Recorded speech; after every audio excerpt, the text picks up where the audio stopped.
Donc, cette fois-ci, on nous donne la représentation graphique de la dérivée seconde et on nous demande d'étudier les convexités de la fonction. Là encore, il faut se rappeler que la courbe qui est tracée, c'est celle de la dérivée seconde. Donc, c'est f''. Donc, il faudra se rappeler quel est le lien entre les convexités d'une fonction et sa dérivée seconde. Donc, la phrase magique, on descend dans la cave, c'est pas bon, c'est négatif. Donc, lorsque la fonction elle est concave, sa dérivée seconde sera négative.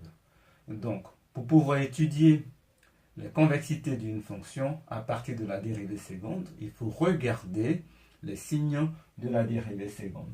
Donc, comme cette fonction, c'est la dérivée seconde, nous allons donc faire son tableau de signes. Donc, là, avant de moins l'infini à moins 3, la dérivée seconde elle est positive. De moins 3 à 0, elle est négative parce qu'elle est en dessous de l'axe des abscisses. De 0 à 2, elle est positive.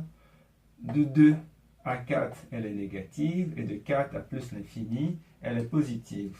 Donc nous allons noter le signe positif, négatif, positif, négatif, positif. Donc nous allons résoudre cela dans un tableau de signes. Donc ça c'est x, de moins l'infini à moins 3, la dérivée seconde est positive. De moins 3 à 0, en moins 3, elle vaut 0. De moins 3 à 0, elle est négative. En 0, elle vaut 0.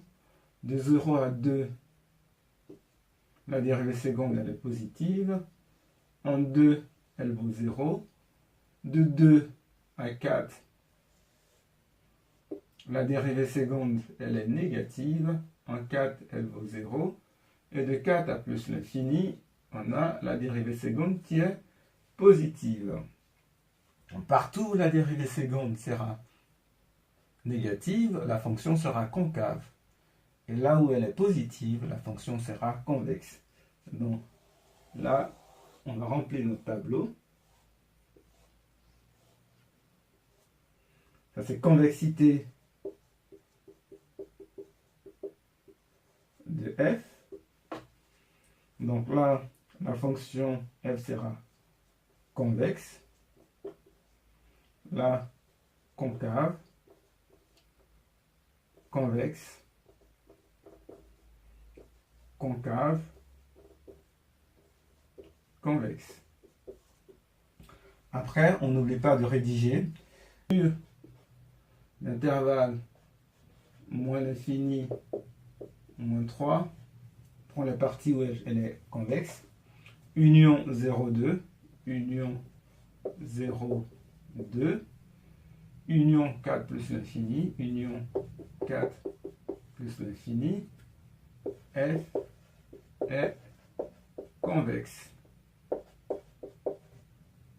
Et sur les intervalles moins 3, 0, union 2, 4, f est concave. Donc voilà, ainsi étudier la convexité de la fonction f à partir de la représentation graphique de sa fonction dérivée.